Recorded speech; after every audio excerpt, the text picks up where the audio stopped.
enfatizar el capítulo 1. Vamos a leer versículo 10, ya, vamos a leer ahí, dice, ahí comienza, ven, del 10 al 13, dice así.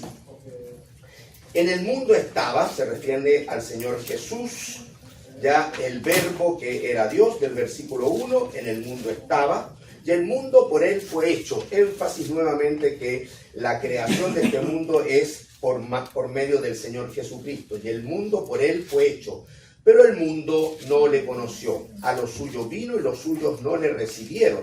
Mas a todos los que le recibieron, a los que creen en su nombre, les dio potestad de ser hechos hijos de Dios, los cuales no son engendrados de sangre, ni de voluntad de carne, ni de voluntad de varón, sino de Dios. Bien, ahí quedamos el domingo pasado, y la verdad es que uno puede a la simple lectura entender que hay un reforzamiento en el versículo 10 de que el mundo por él fue hecho, y hay una paradoja, porque él es el creador, él es el dueño de todo, pero el mundo no le conoció, dice ahí. Luego a lo suyo vino, versículo 11, se refiere a sus compatriotas, se refiere a la nación de Israel. Así que él vino a gentiles, él vino al pueblo escogido de Israel, él vino a toda la humanidad y fue rechazado, porque dice a lo suyo vino y los suyos no le recibieron. Sin embargo, en el versículo 12 dice, mas a todos los que le recibieron, a los que creen en su nombre. Así que son todos aquellos que han puesto su fe, que han abierto su corazón, que reciben a Jesucristo como Salvador y Señor de sus vidas. A esos, muy claramente les dio potestad, autoridad, el derecho de ser hechos hijos de Dios. Ahora, me detengo aquí porque si usted conversa con las personas inconversas, la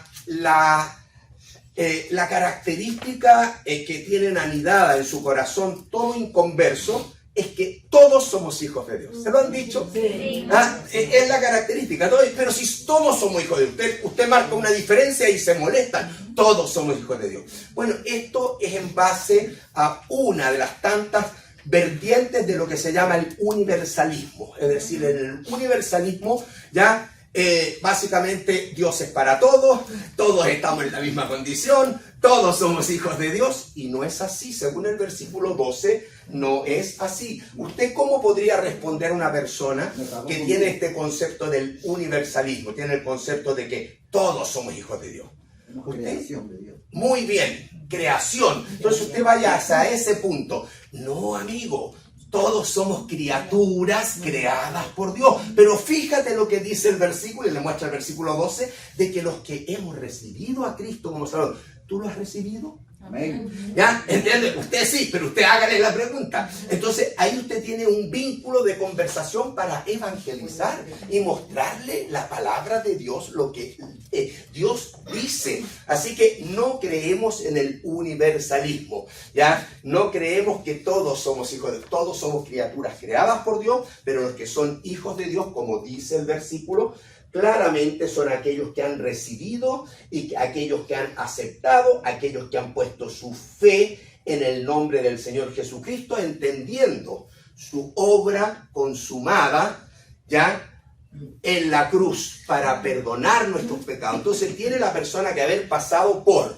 confesión, por arrepentimiento y por fe en la obra que el Señor hizo, ya, y que Él al tercer día resucitó. En esas condiciones viene el Señor y lo sella, como vimos en Efesios 1:13, lo sella con el Espíritu Santo. Y entonces propiedad de Dios, pertenece ahora a la familia de Dios. Ha sido adoptado como hijo de Dios. No todos son hijos de Dios. ¿Está claro? Entonces ahí contestamos al universalismo. Y yo les dije que revisaran esto porque dice en el versículo 13 que estos que reciben a Cristo como Salvador no son engendrados de sangre. Aquí no basta con tener una línea genealógica por sangre, por ejemplo, como hijo de Abraham, como nación de Israel. No.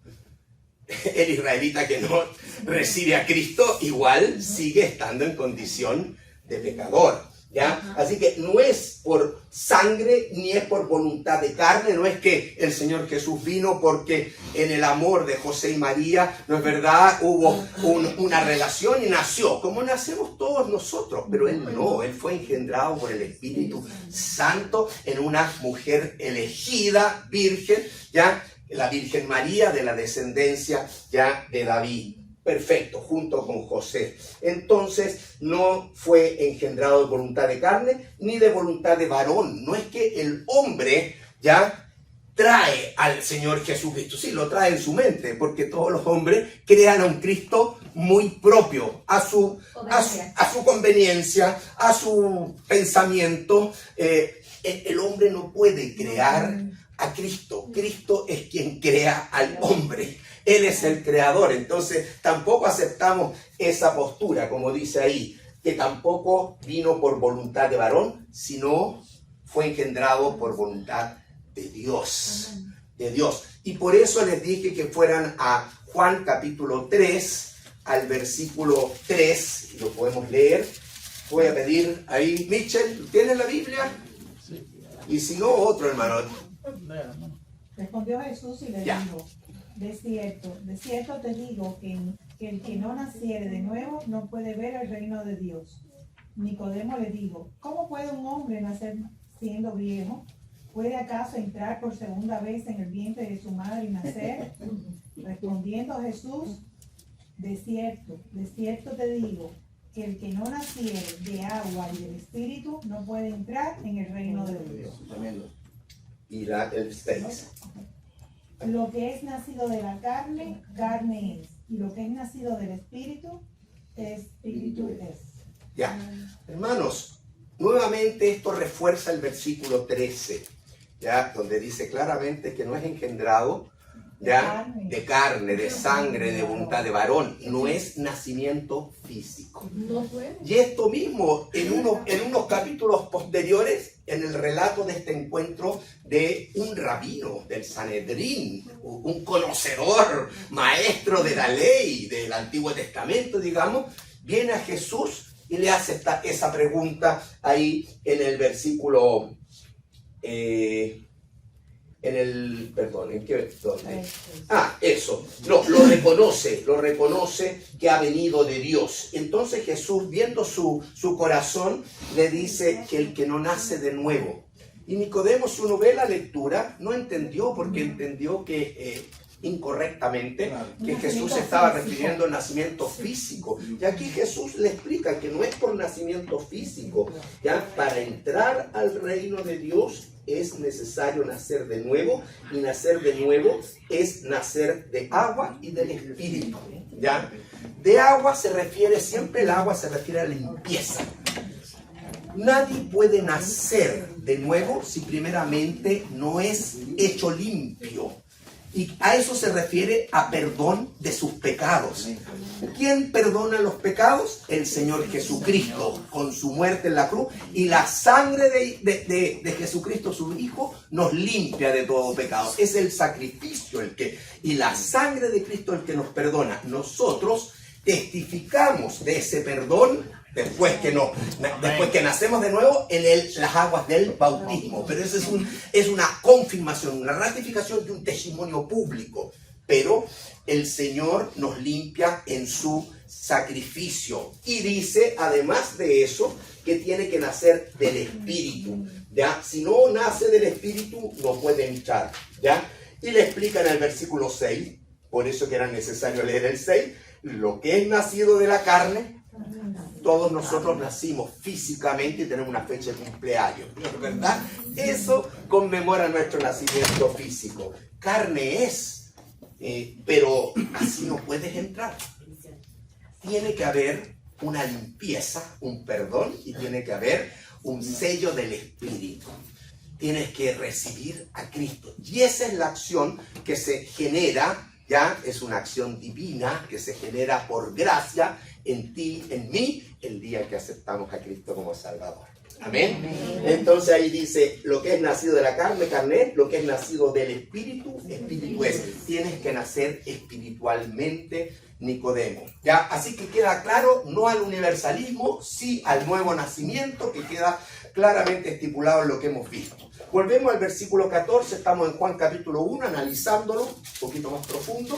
Hoy día voy a hablar un poco más porque también tenemos que terminar esta meditación.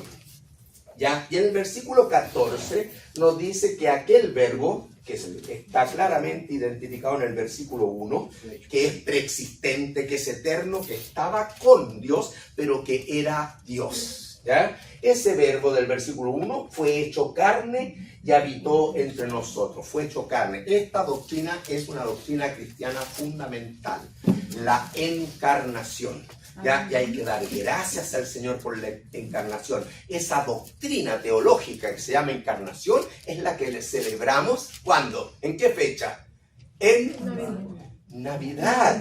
En Navidad. En la fecha de Navidad ya celebramos toda la cristiandad, la encarnación, que el Señor Jesucristo se hizo carne y habitó entre nosotros. Hizo su tabernáculo en medio nuestro. Y el tabernáculo llegó, no así como en el desierto del Antiguo Testamento, sino que el tabernáculo, su presencia vino a morar en nuestros corazones, en nuestros corazones. ¿Me van siguiendo? ¿Estamos claros entonces? ¿Ya? ¿Hay algún otro pasaje de la Biblia que hable de la encarnación? Y lo tienen, el que sigue. Primera de Timoteo 3:16. Yo lo noté tal como tengo mis notas. ¿Eh? Estas son mis notas. Yo no me guardo ni siquiera los torpedos. Se los entrego para que ustedes también los revisen. Así que alguien que lea. Primera de Timoteo 3:16. Primera de Timoteo 3:16. E indiscutiblemente grande es el misterio de la piedad. Dios fue manifestado en carne, justificado en espíritu, visto de los ángeles, predicado a los gentiles, creído en el mundo, recibido arriba en gloria. Amén. Acá está en esta epístola, Pablo escribiéndole a Timoteo, le dice que es grande el misterio de la piedad, del amor de Dios por ti, por mí. La bondad de Dios es grande y era un misterio. Esto no estaba revelado en el Antiguo Testamento con total claridad. Me refiero al origen de la iglesia, ¿ya? Básicamente, todas las profecías y las promesas eran hacia la nación de Israel. Entonces, hay algo de misterio en esta piedad. ¿Y de qué se trataba esto? Que Dios fue manifestado en carne. Un versículo que habla nuevamente de la encarnación. ¿Y habla de quién fue manifestado en carne? ¿Quién dice ahí? Dios, por favor, subraye. Dios fue manifestado en carne.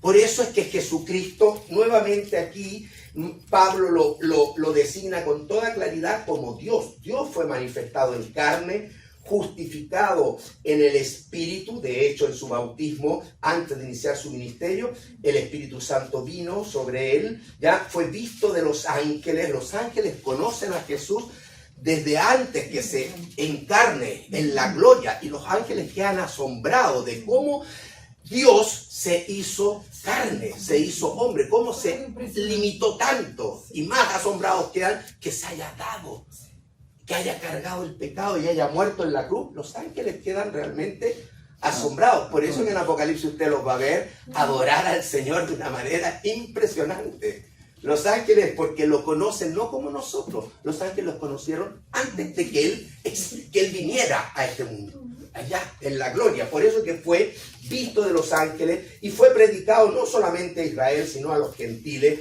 Fue creído en el mundo, y esos somos nosotros, y fue recibido arriba en gloria, porque el Señor no pudo quedar en la tumba, sino que resucitó al tercer día, ascendió y está a la diestra de Dios Padre. Así que hay versículos que hablan de la encarnación. Volvemos a Juan capítulo 14, capítulo 1, versículo 14, donde dice que aquel verbo fue hecho carne. Está claro que habla de que Dios, Pablo habla, Dios fue hecho carne. Dios. ¿Ya? Por eso que me gusta también ir viendo otros versículos de la Escritura. ¿Ya? Y dice que habitó entre nosotros, y esta frase, y vimos su gloria, gloria como del unigénito del Padre.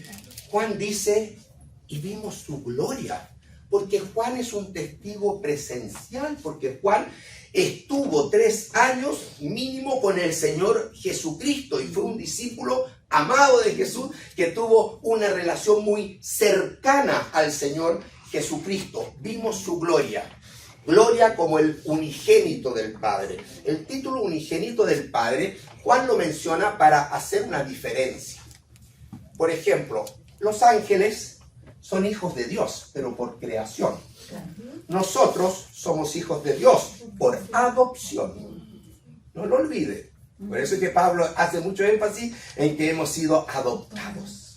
Por adopción somos hijos de Dios, por su gracia. ¿Ok? Pero Jesús es diferente a los ángeles, porque no es creado. Es diferente a nosotros, porque no es adoptado. Es el único Hijo de Dios.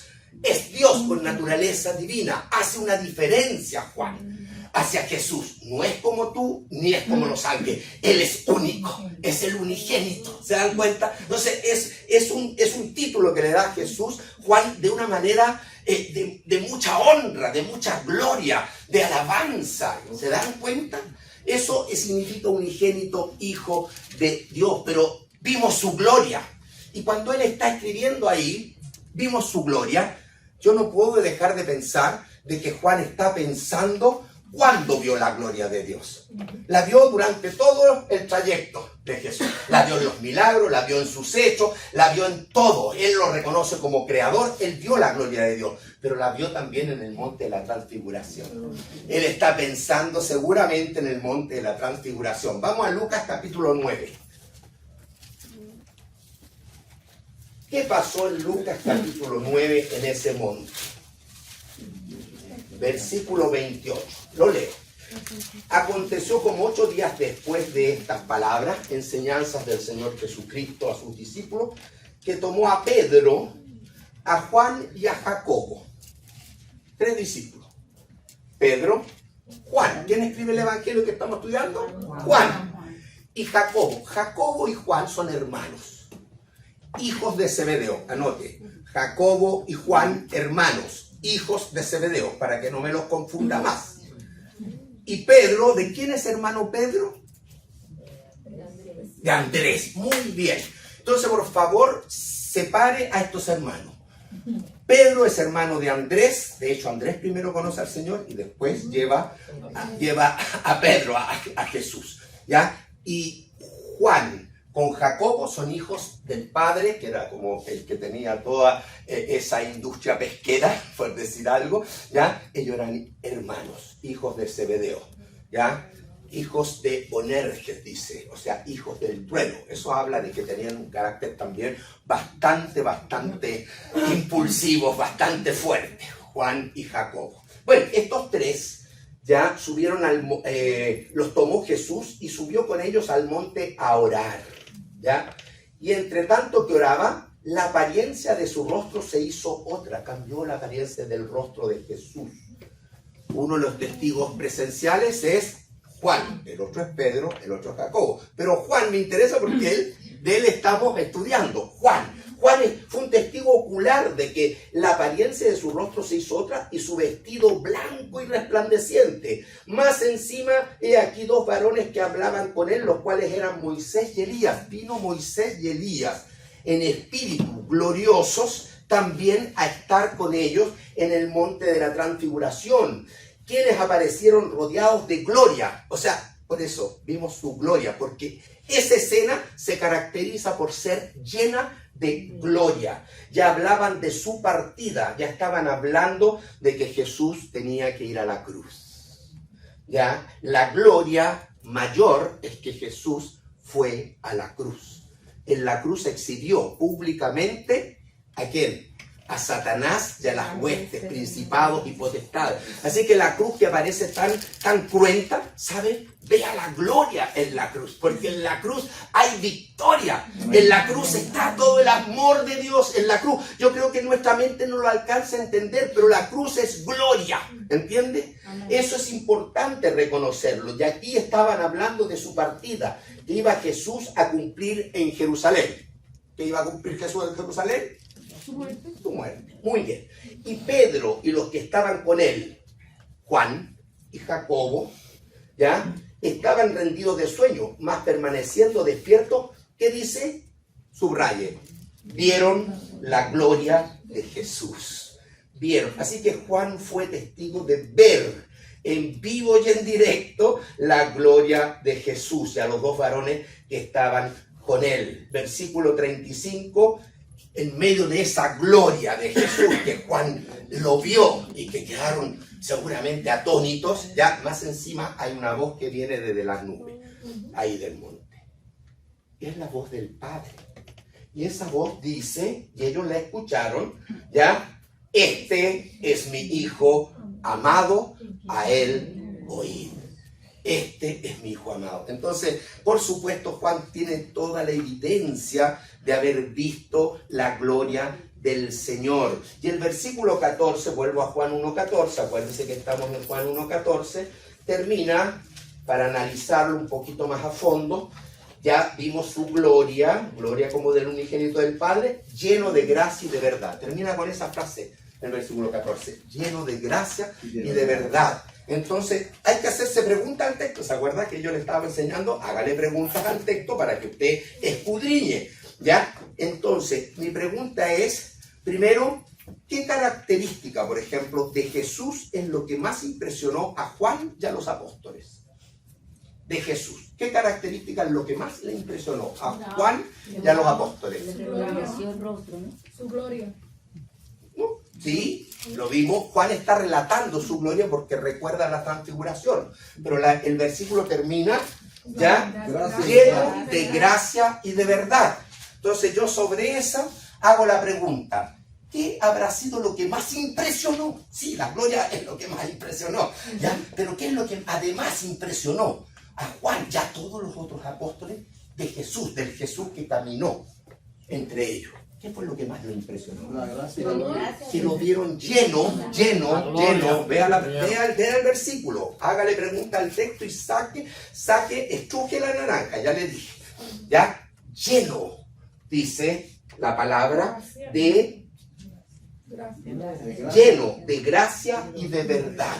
Lo que más impresionó al mismo Juan, aparte de la transfiguración, la gloria, fue que cuando Cristo anduvo 3 años al lado de ellos, lo que me impresionó es que esta persona, dice Juan, estaba lleno de gracia y de verdad. Nunca dijo nada indebido, nunca dijo una mentirilla, ni piadosa, nunca, solo siempre fue la verdad.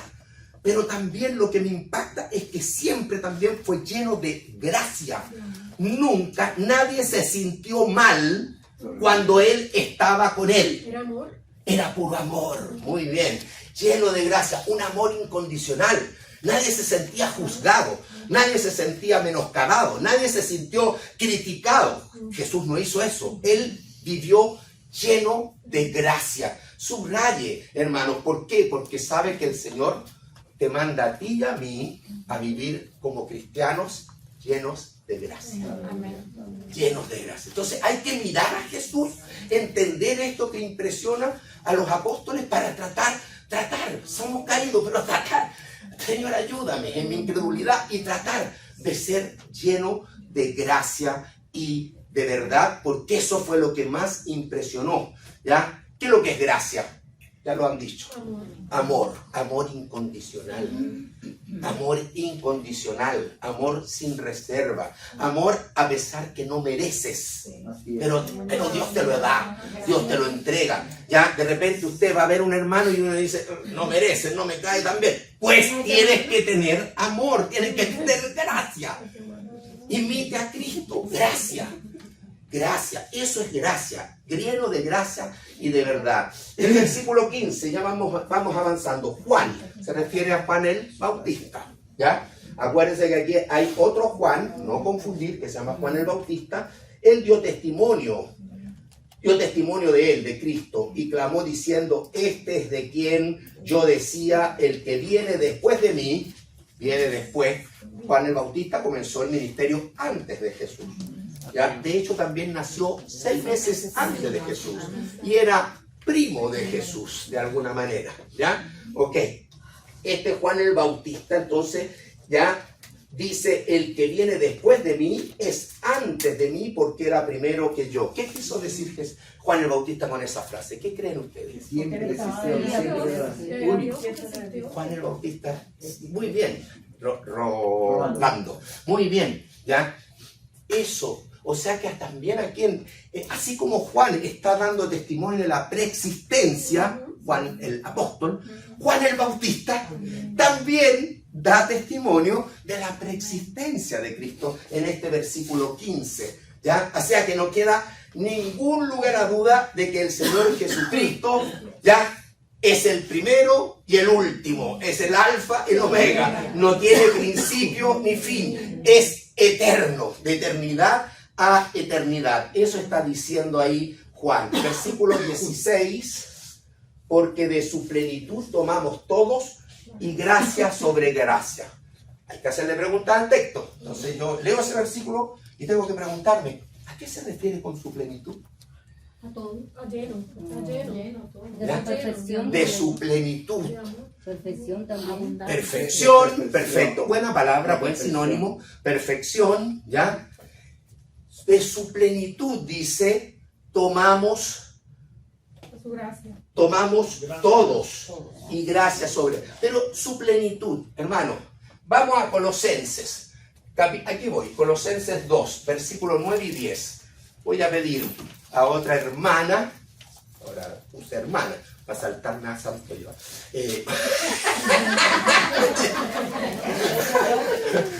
Colosenses 2, el 9 y el 10. Porque en él habita corporalmente toda la plenitud de la deidad, y vosotros estáis completos en él, que es la cabeza de todo principado y potestad. ¿Lo escucharon? Lo repetimos. Porque en él, ¿en quién? En Jesús. ¿Habita qué? Corporalmente, en ese cuerpo, en ese perfecto Hijo de hombre, habita toda la plenitud de la deidad o de la divinidad. Entonces ahí en ese versículo me está hablando de que Jesús es perfecto corporal, Hijo de hombre, pero es perfecto Hijo de Dios. En él habita corporalmente toda la plenitud, todos los atributos de Dios. Toda, como usted hablaba, toda la perfección de Dios. Todos los atributos. En él habita ¿qué? La omnipotencia, la omnisciencia. En él habita la omnipresencia. ¿Ah? Si no habitara la omnipresencia, él no hubiese podido decir donde hay 2 o 3 reunidos en mi nombre, ahí estoy yo, porque hay 2 en China, hay 2 acá. Él es omnipresente. Amén. ¿Se dan cuenta? Entonces, todos los atributos, eso se refiere a la plenitud, ¿ya? Porque, como dice, vuelvo a Colosenses, ya, yo me quedé atrás allí. Porque en él, en Cristo, habita corporalmente toda la plenitud de la deidad. A eso se refiere, que él es Dios y que en él están todos los atributos de Dios. Y el hombre, sobre todo el creyente, dice el creyente, y vosotros estáis completos en él. El hombre se completa en Cristo. En otro lenguaje, si el hombre no está en Cristo, está incompleto. Todo ser humano que no tiene a Cristo en su corazón es un ser humano incompleto. Podemos tenerle lástima, pero yo quiero que más que lástima, sea muy transitoria la lástima, porque tiene que ser un motivo de darle gracia. La misma gracia que tú recibiste hay que darla. De gracia recibimos, de gracia tenemos que entregar. Eso, hermano, eso significa la plenitud. ¿Lo entendió? Así que gracias, Señor, que estamos completos en ti. Vuelvo a Juan, versículo 16, porque de su plenitud tomamos todos, ya sabemos lo que es la plenitud, todos los atributos, todo está en él y somos completos en él, y gracia sobre gracia. Lo que me llama la atención en este versículo 16, ya, básicamente, ¿por qué tanto énfasis en la gracia? ¿Por qué? Dice que de su plenitud, de él, tomamos todos, se refiere a los creyentes. Porque fue por lo que recibimos la salvación como regalo. Recibimos. Porque Dios es amor, porque Dios por su gracia nos salvó, recibimos la salvación, y porque en él somos completos. ¿Estamos claros? Por eso que repite tanto gracia. ya tomamos todos. Y gracia, dice, Sobre gracia. sobre gracia. La pregunta que me hago, cuando hablas tanto de la gracia, ¿es para que yo me guarde la gracia? ¿Es para que yo la ponga en el almud o para que la comparta? Gracia, dice que recibimos la gracia por la gracia. O sea, tenemos gracia por la gracia de Jesús. Por la gracia de Dios. Pero no es para que la guardemos. Eso quiero decir. Es por eso que repite tanto énfasis en la gracia. Mire, entonces la Biblia empieza a hablar de un tema en nosotros para poder compartir la gracia. Ese tema es el vestuario. Vestuario. Vamos a Romanos capítulo 13, el versículo 14. Romanos 13, 14, léalo. Sino vestidos del Señor Jesucristo y no proveáis para los deseos de la carne. ¿Qué dice Pablo? Que nos vistamos de alguien, De Cristo. de Cristo. El creyente tiene que vestirse de Cristo. Y si se viste de Cristo, va a entender que el amor de Dios ha sido derramado en su corazón, que está completo en él, que toma de su plenitud tomamos todo. Y sobre todo, lo que más me sorprendió de Jesús, dice Juan, tomen eso, gracia, para que usted de esa gracia la comparta. Eso es lo que está diciendo. Y eso se llama vestirse del Señor. Vestido. Me visto del Señor en la medida que permito que el Señor ya es mi Salvador. Amén. Aquí es el Salvador. Que Él señoree. Que Él se entrone. Pero para que se entrone del trono de mi corazón, tiene que salir el yo. Es necesario que Él crezca, dijo Juan el Bautista, y que yo mengüe. Entonces aquí entramos en la verdadera vida cristiana. Por gracia ya entramos, somos salvos. Sí, pero ¿cómo la vas a vivir? Y tienes que vivirla vestidos del Señor Jesucristo y no proveer para los deseos de la carne, que eso es la vieja vida. ¿Ok? Vamos a Efesios, capítulo 4. Así que vamos a ver un poquito ahora de la normalidad de la vida cristiana, lo que debe ser normal en la vida cristiana, ¿ok? Que lo estamos tomando de la palabra gracia, estamos extendiendo la palabra gracia hacia nuestra vida cristiana, ¿ok? Efesios capítulo 4, el versículo 22. En cuanto a la pasada manera de vivir, despojaos del viejo hombre que está viciado conforme a los deseos engañosos, y renovaos en el espíritu de vuestra mente, y vestidos del nuevo hombre, creado según Dios en la justicia y santidad de la verdad. Qué tremendo versículo. Primero nos está diciendo, ustedes no pueden seguir viviendo conforme a la pasada manera de vivir, ¿ya? Dicen que de eso ustedes tienen que despojarse, despojaos del viejo hombre, porque ese estaba viciado conforme a los deseos engañosos. Esa era tu vida, mi vida, antes de conocer a Cristo. Muy claro. Ahora me tengo que poner otra vestimenta.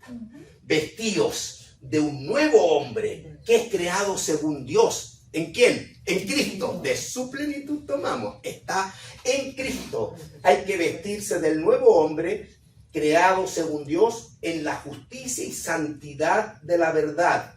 ¿Ya? Así que, hermanos, tenemos que renovarnos en nuestra mente, dice ahí el versículo, porque la mente es donde está el campo de la batalla, de la guerra espiritual. En la mente es donde Satanás va a poner algunas malas ideas, algunas tentaciones, etcétera, etcétera. Y tú en la mente tienes que renovarte y pensar como piensa el Señor. Este mundo te bombardea con muchos pensamientos, valores, etcétera, totalmente adulterados para infectar tu mente. Tú tienes que salir de todos esos conceptos y por eso es que tu mente tiene que ser llenada de la palabra de Dios.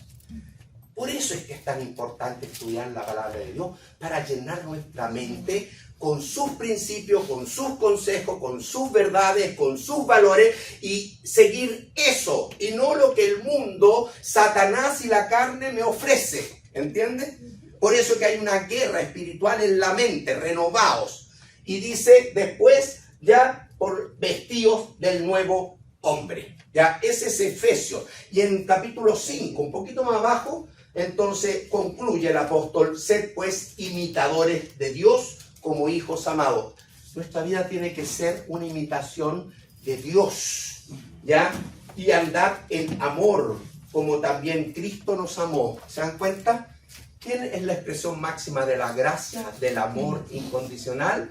Cristo. ¿Y qué nos está diciendo acá en el versículo 2? Ya, andad en ese amor. Andad en amor, ya, andad en amor como también Cristo nos amó y se entregó. Entonces nosotros nos debemos a los demás ya como en ofrenda y sacrificio a Dios en olor fragante, como verdaderos holocaustos sería eso. ¿Ya? Colosenses, avanza a Colosenses 4. Colosenses 4, el versículo 6. Que ninguno agravie y engañe a su hermano, porque el Señor es vengador. No. Sea vuestra palabra sazonada. 4:6. Colosenses 4:6. Sea vuestra palabra ¿Ya? siempre con gracia, sazonada con sal, para que sepáis cómo debéis responder a cada uno. Ok. Acá, hermano, este versículo importante. Lo seleccioné porque hay una palabra que estamos hablando. Gracias. Y dice acá que sea vuestra palabra siempre con gracia. ¿Se dan cuenta? Wow, esto es difícil. Porque es difícil dominar la lengua. Si no lea Santiago capítulo 3 se va a dar cuenta.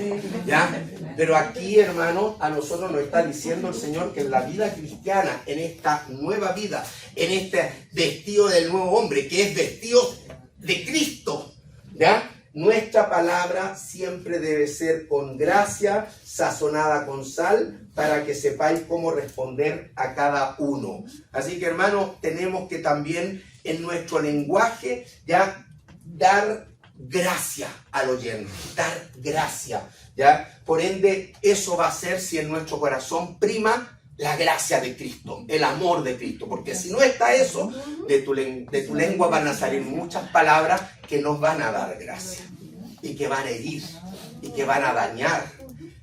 La murmuración, el chisme, Y que va a vivir en mentira. va a vivir engañado.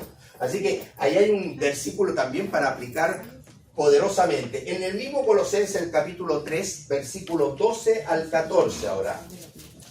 Nuevamente vestidos. ¿Quién lo quiere leer? ¿Lo Vestidos tiene? pues como escogidos de Dios, santos, amados, de entrañable misericordia, de benignidad, de humildad, de mansedumbre, de paciencia, soportándoos unos a otros y perdonándoos unos a otros si alguno tuviere queja contra otro. De la manera que Cristo os perdonó, así también hacedlo vosotros. Y sobre todas estas cosas, vestidos de amor, que es el vínculo perfecto. Bueno, ahí hay otro consejo para la vida cristiana: en gracia, ¿ya? Vestidos como escogidos de Dios, como santos, santidad, y amados. Y ahí viene de entrañable misericordia, de benignidad, humildad, mansedumbre, paciencia, soportando, perdonando. Miren todas las cosas que el Señor nos pide que debe reflejar nuestra vida, ¿ya? La lista es amplia, ¿ya? Filipenses 4:5, retroceda un librito y en Filipenses 4, versículo 5, habla también de esta actitud de la gracia en el creyente hoy día. Filipenses 4:5. Vuestra gentileza, Ya, léelo. vuestra gentileza sea conocida de todos los hombres. El Señor está cerca. ¿Qué debe ser conocido de toda la gente con la cual yo me relaciono? Nuestro amor, Gentileza, amabilidad, ser afable, ser empático. Vaya poniendo sinónimos de, usted va a un diccionario y pone sinónimos ya de la palabra gentileza. Y todos esos sinónimos es lo que Dios quiere que usted manifieste en gracia. Amén. En gracia. Eso es parte de la vida cristiana. Bueno, vamos ya terminando con Juan. Sí, nos quedan algunos minutitos, así que volvamos a Juan. Disculpen que tenemos que ir rápido porque el tiempo es corto. Juan capítulo 17. ¿Ya? Perdón, versículo 17. Juan 1, 17. Estamos en 1. Ya hablamos de la gracia. Dimos un vistazo muy general de cómo esta gracia se debe expresar ahora en mi vida cristiana. Ya lo hemos visto. Y en el versículo 17 dice, pues la ley por medio de Moisés fue dada, pero la gracia y la verdad vinieron por medio de Jesucristo. ¿Ya? Y yo puse ahí, versículo 17, una aclaración.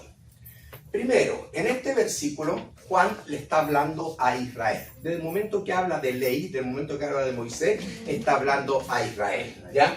Pues la ley por medio de Moisés fue dada, ¿ya? Pero la gracia y verdad vinieron por medio de Jesucristo. Y puede ser mal interpretado este versículo, por eso tengo que hacer una aclaración. ¿Ya? Mucha gente tiene el concepto de que el Dios del Nuevo Testamento es un Dios de bondad, de amor, es bonito, y el Dios del Antiguo Testamento es cruel, es agresivo, etcétera, etcétera. Primero. Tiene otro concepto, que el Dios del Antiguo Testamento salvaba por cumplimiento de la ley, dando a entender de que la salvación en el Antiguo Testamento era por obras, y en el Nuevo Testamento es por gracia. Pues nada de eso es verdad. Ya, primero, la salvación, el mismo Dios del Antiguo Testamento es el del Nuevo Testamento. El mismo Dios de amor del Nuevo Testamento o del Antiguo, el mismo. El mismo Dios de juicio del Antiguo Testamento es el mismo. ¿Ok? Es el mismo. Ahora, la salvación, ¿es verdad que en el Antiguo Testamento era por obras? ¿Era por cumplir la ley? No. Le voy a aclarar. Primero, ¿cuándo Dios dio la ley? Dios dio la ley en Éxodo capítulo 20. Pero antes, ya en el capítulo 12, Dios había redimido a Israel. Por lo tanto, la ley fue dada a un pueblo redimido. La ley fue dada a un pueblo ya salvado. ¿Y por qué tenían que hacer tantos sacrificios?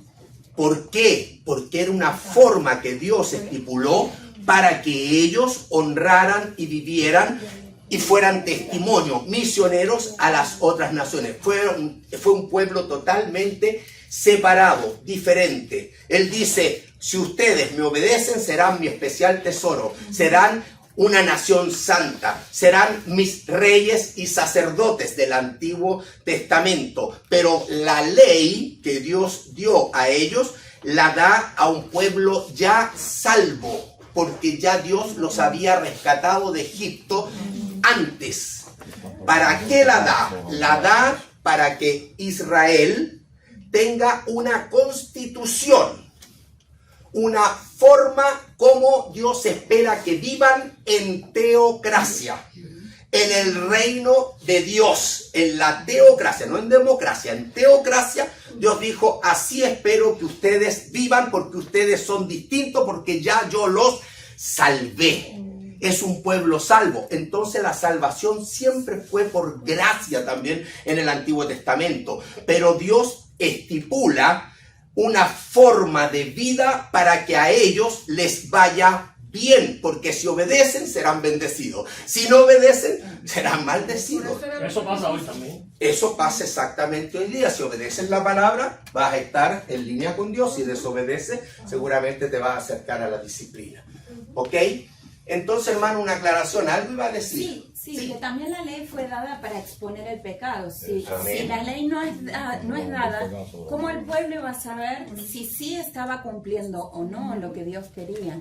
Entonces eso expuso al hombre a saber qué se puede hacer y qué no frente a los ojos del Señor. Muy bien, también eso. Y hay muchas otras, pero no me puedo extender en ese tema. Ajá. Pero la hermana nos contribuye con esto, de que la ley fue dada para que el hombre supiese que es pecador y que necesita la gracia, necesita a un Salvador. Pero en el Antiguo Testamento la gente se salvaba por gracia, por medio de la fe, igual que en el Nuevo Testamento. Y Y todo lo que se refiere a la ley fue dado a un pueblo que ya había sido redimido. Recuerde, ya habían sido redimidos. Bueno, luego termino con el versículo 18, ahí quedan 5 minutos apenas. Ya en el versículo, quería hacer esa aclaración para que usted supiera. Nunca vaya a pensar de que en el Antiguo Testamento Dios salvaba por obras. Nunca estuvo en la mente de Dios salvar por obras. Siempre salvó por gracia. ¿Ok? Pero Él muestra cuáles son las buenas obras para que el pueblo sea bendecido, para que el pueblo sea protegido, para que el pueblo quede en una cobertura de Dios. Tú sales en desobediencia y tú quedas desprotegido. Y Satanás te zarandea como quiere. ¿Te das cuenta? Entonces tú estás protegido en la medida que obedeces a Dios. Amén. En el Antiguo y en el Nuevo Testamento. Y además, si transgrede, tú te das cuenta, he pecado. Bueno, vas al Señor Jesucristo, si confesamos nuestros pecados, Él es fiel y justo, para tener sus cuentas claras con Dios. Pero eso es el propósito. ¿Ya? Una cosa, permiso. Sí. Uno de los ejemplos que podemos ver en el Antiguo Testamento es cuando las plagas que Dios manda al pueblo, que lo estuvimos viendo, que manda a pintar el dintel de las puertas con la sangre y demás. Eso requería una obediencia. Amén. A un pueblo ya que estaba redimido, estaba salvo. O sea, si no obedecías, podía, hacer como una manifestación también de gracia, porque no tenías que hacer nada, simplemente obedecer. Por eso, tenían que creerle a Dios. Acuérdense que sin fe es imposible agradar a Dios. Amén. Dios dijo que reservaran un cordero perfecto, ya de 1 año, el cordero pascual, ya figura del Señor Jesucristo. ¿Ya? ¿Y qué salvó a los primogénitos que se quedaron en esa casa? La sangre pintado en la puerta. ¿Ya? ¿Qué es lo que nos salva a nosotros de la condenación? La sangre de Jesucristo. ¿Se dan cuenta? Por eso siempre ha sido por gracia. Gracias, Jesús, por tu aclaración. ¿Ya? Ok. Bien. Yo creo que ya no voy a alcanzar a seguir con lo otro. Quizás lo dejamos para la próxima. ¿Ya? Juan versículo 18, quería terminar. Pero hermano, 2 cosas. ¿Ya? Voy a llegar hasta ahí. Voy a hacer una pequeña introducción en la próxima clase del versículo 18 para no retrasarlo. Y sí decirles qué es lo que espero para el próximo domingo. Tarea. Primero, yo les he dicho que ustedes vayan con Juan. Cada semana un capítulo de Juan. Espero que esto ha sido algo demostrativo. No lo pensé, pero el Señor me dijo que lo hiciera. Así que lo hemos hecho. Para hacerle preguntas al texto y para que usted vaya aprovechando. Y ojalá que el capítulo 2 tenga usted más herramientas hoy día para seguir avanzando con Juan, capítulo 2. ¿Ya? Y en esta semana el capítulo 3. Hizo el capítulo 2, esta semana que pasó tenía que ser Juan capítulo 2. ¿Alguien lo hizo? Amén, hermana, bendiciones. Ya, por favor. Eso significa que va a tener que empezar a observar las tareas, a pedir las tareas. Disciplinado. Juan capítulo 1, lo estamos viendo, siga batallando con Juan capítulo 1, pero usted avance, Juan capítulo 2, ¿ya? Bueno, como no lo han hecho, hermana, frenamos un poco y dejémosle Juan capítulo 2, ¿ya? Pero entonces la próxima semana yo les voy a pedir Juan capítulo 2 y el capítulo 3 viene para la otra semana. Pero sí, como tarea, yo quiero que anote, aquí está tarea, Efesios 4, anote tarea, Efesios 4, versículo 17 al capítulo 5, versículo 20. Yo quiero que en base a este concepto de la gracia que recibiste de Cristo y que ahora en tu vida cristiana tienes que manifestar, yo quiero que tú medites en Efesios 4 del 17 hasta el 5, 20 y que hagas en una hojita un listado de todo lo que tú ves que el Señor está demandando de tu vida nueva ahí. de tu vida cristiana. ¿Qué demanda Cristo de mí en este pasaje? Así que vas a tener que trabajar en la semana Efesios 4, capítulo 17 a 5:20 y anotar todo lo que el Señor quiere que yo manifieste en su gracia, que ya me dio. En gratitud a ti, Señor, yo quiero manifestarlo. Entonces anote un listado. Efesios 17 y 5:20. Del 4:17 hasta el 5:20. Hasta el 5:20. ¿Está clara la tarea? Ese papelito me lo va a entregar el próximo domingo. Porque cuando hoy día pregunté y vi que uno nomás está haciendo las tareas, el papelito me lo entrega.